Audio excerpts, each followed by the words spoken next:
Punchline, Laurence Ferrari sur Europe 1.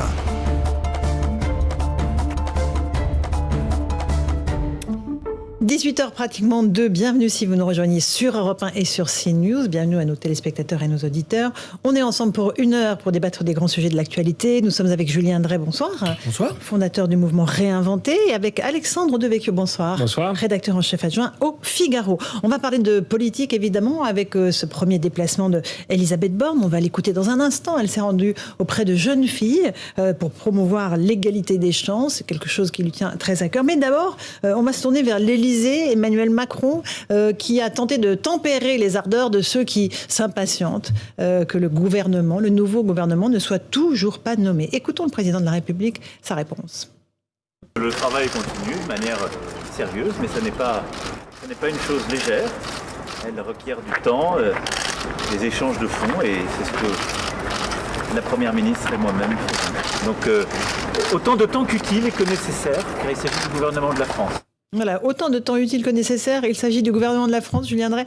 Est-ce que le président fait durer pour le plaisir ou est-ce qu'il a un tout petit problème pour trouver son casting de rêve ? Souris, donc j'arrive pas à savoir.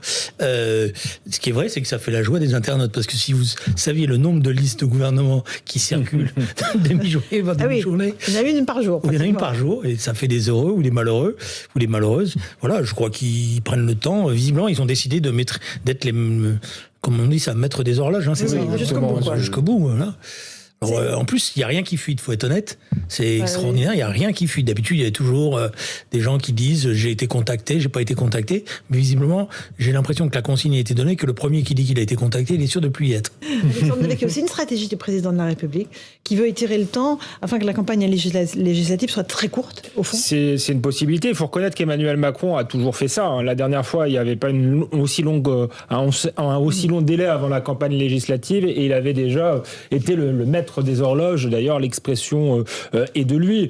Moi, je pense qu'effectivement, un gouvernement, c'est normal qu'on prenne un peu de temps pour le constituer. Dans des systèmes où il y a des coalitions, c'est beaucoup plus compliqué que ça. Mais on peut y voir une double stratégie. Effectivement, une manière d'écourter la campagne des législatives, mais aussi de d'éviter les divisions, si vous voulez, parce que plus tard le gouvernement est donné, moins il y a de critiques internes, parce que souvent ça fait des déçus, et les déçus tout d'un coup se montrent beaucoup plus critiques et beaucoup plus libres dans leurs paroles. C'est pour ça qu'Emmanuel Macron apparemment non seulement va le donner assez tard, son gouvernement, mais il pourrait le donner de manière fractionnée, en annonçant qu'il y aurait une première partie avant les législatives et une deuxième ensuite. Ce serait une manière effectivement de tenir tout le monde au garde à vous et d'éviter les critiques internes, les divisions. Moi je pense que ça va pas changer grand chose. On connaît ce qu'aime Emmanuel Macron, et d'ailleurs Elisabeth Borne en est le parfait prototype. Il aime les techniciens qui n'ont pas tellement de poids politique, et en réalité, comme je dis toujours, on sait à peu près la composition du gouvernement. Premier ministre Emmanuel Macron, ministre de l'Intérieur Emmanuel Macron, ministre des Affaires étrangères Emmanuel Macron, et ministre des Affaires sociales Emmanuel Macron, etc. Julien Drey, vous êtes d'accord avec ça ou pas ? Non, il faut pas. Je pense qu'il cherche à avoir. Moi, c'est mon sentiment depuis le début, c'est-à-dire qu'il a tiré des leçons du premier quinquennat. Donc il cherche à avoir une équipe qui fonctionne vite. Il a pas envie d'avoir de couac, donc il pèse et sous-pèse les bons postes. Il n'est pas omniprésent à ce point que vous vouliez le dire. Je pense que c'est pour ça que les uns et les autres, vous êtes toujours en train de lui faire un procès en disant que c'est une sorte de Deus ex machina qui tire toutes les ficelles, etc. Je pense que c'est un peu plus compliqué, si vous me permettez. Voilà. Je pense en plus qu'avec une femme comme Elisabeth Borne, de ce que je vois, de ce que je lis, de ce que j'apprends, on va écouter d'ailleurs. Je suis pas sûr que ça soit. Il a une femme de caractère en face de lui, je crois visiblement, et donc il va pas faire n'importe quoi. De caractère peut-être, mais en tout cas qui a priori n'a pas d'ambition politique personnelle et qui n'a pas forcément de vision politique. Elle a un profil d'expert, de technicienne, et c'est plutôt le genre de profil qu'il veut, d'exécutant chevronné. Alors on va écouter Elisabeth Borne. On a beaucoup parlé d'elle. Elle s'est rendue au Murau pour son tout premier déplacement. Elle y a rencontré des associations sur le thème, je vous le disais, de l'égalité des chances, notamment entre les hommes et les femmes. Écoutez les mots qu'elle a employés. Elle dit aux jeunes filles de croire en leurs rêves. Elle évoque aussi son parcours personnel. Écoutez. Je pense que c'est important d'avoir des rêves, d'avoir des envies. C'est important de prendre confiance. On l'a beaucoup entendu parmi les jeunes femmes avec lesquelles on a échangé, il faut un rêve et il faut se dire qu'on va y arriver. Il ne faut surtout pas écouter tous ceux qui vous disent « ce métier-là ou cette voie, elle n'est pas faite pour toi ». Il faut aller au bout de ses rêves. Ça serait un peu long à raconter, mais je trouve que quand on a un parcours de vie difficile, ce qui est mon cas, et qui peut vous arriver des événements pas très agréables dans la vie personnelle, les sciences ont un côté rassurant et des choses logiques. Et donc du coup, moi, ça m'a effectivement attiré. Et puis après ça, en s'accrochant, j'ai intégré une école. Ça m'a été bien utile parce qu'on était payé pour faire cette école, ce Polytechnique. Et donc ça m'a permis de financer mes études. Et puis j'ai aussi un rôle modèle, une maman qui s'est retrouvée toute seule à élever ses 2 filles. Donc quelque part, ça vous dit que les femmes, elles peuvent aussi assumer ça, d'élever seules leurs enfants, y compris dans des conditions pas forcément simples. Ensuite, objectivement, je pense que dans des milieux d'ingénieurs où c'est à ce point déséquilibré, quelque part, les garçons, ils sont quand même plutôt contents de se dire qu'il y a quand même des filles aussi qui viennent dans ces filières. Donc, je pense que ça va bien se passer.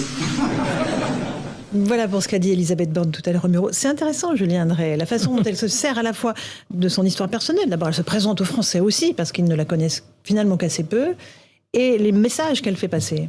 Oui, parce que elle raconte une histoire, c'est son histoire. Et son histoire, quand ceux qui la connaissaient pas, comme moi, ou pas, qui n'avaient pas regardé dans le détail, on voit que c'est une histoire qui n'a pas été simple. Elle y fait allusion, ça a été une bataille. Elle a été pupille de la nation. Elle a été pupille de la nation, un père qui revenait des camps, qui avait perdu ses 2 frères dans les camps, qui a été résistant. Donc ça a pas, je pense, ça n'a pas été facile pour elle tous les jours, c'est ce qu'elle laisse entendre. Et en même temps, elle s'est battue, et je crois que c'est important de commencer, et je trouve que de ce point de vue-là, les gestes sont symboliques et utiles, de commencer par s'adresser aux jeunes, en disant vous pouvez réussir, regardez, accrochez-vous. Elle parle aux jeunes filles aussi, beaucoup, donc c'est... je trouve que par rapport à ce que j'avais entendu au départ, on est loin de la techno, hein. C'est un pur produit de la méritocratie républicaine aussi, Alexandre. Alors, plusieurs choses. Je pense que si elle fait cette communication, c'est une opération de communication plutôt réussie, il est vrai, c'est justement parce qu'on va lui faire le reproche d'être techno, peut-être d'être assez froide. Ce que je suis prêt à assumer. Elle n'est pas énarque d'ailleurs, mais je pense qu'elle a un profil de technicienne quand même. Je suis prêt à assumer et vous dire pourquoi ça peut être un problème dans le gouvernement des hommes. Mais pour ce qui est de la méritocratie, oui, c'est tout à son honneur de partir de bas et d'avoir réussi une forme d'ascension professionnelle, sociale. Ensuite, c'est valable aussi pour les garçons. D'ailleurs, tout le monde doit croire en ses rêves et essayer de les réaliser. Et c'est bien que la France permette justement à toute personne, quel que soit son niveau social d'origine, de pouvoir accéder aux plus hautes fonctions dans l'État comme elle le fait. Donc, de ce point de vue-là, j'ai rien à dire. Ça la rend effectivement sympathique. Maintenant, c'est peut-être aussi une des limites de l'idéologie macroniste et du gouvernement de ces dernières années. Il n'y a pas que Elisabeth Borne, c'est qu'on a toujours les mêmes profils. C'est-à-dire que la méritocratie finit par se reproduire aussi entre elles, à avoir les mêmes codes, les mêmes réflexes, et pas forcément à ouvrir à d'autres parcours et à comprendre peut-être la réalité des gens. C'est pas une élue, Elisabeth Borne, et elle connaît sans doute très bien ses dossiers, mais est-ce que gouverner, c'est connaître ses dossiers, avoir une approche budgétaire, une approche comptable? On l'a vu dans d'autres dossiers. D'ailleurs, on pourra se demander si elle est de droite ou de gauche après. Donc c'est cette question aussi. Et est-ce qu'elle va être au contact de la réalité des gens ou pas? C'est le défi qu'elle a à relever. Affaire à suivre évidemment. Une petite pause. On se retrouve dans un instant. Julien Drey, vous aurez à nouveau la parole. Je crois que vous voulez lancer une alerte enlèvement pour savoir où est passée la droite. On la lancera dans un instant sur Europe 1 et sur Punchline et sur CNews. À tout de suite. 18h-20h sur Europe 1, Punchline, Laurence Ferrari.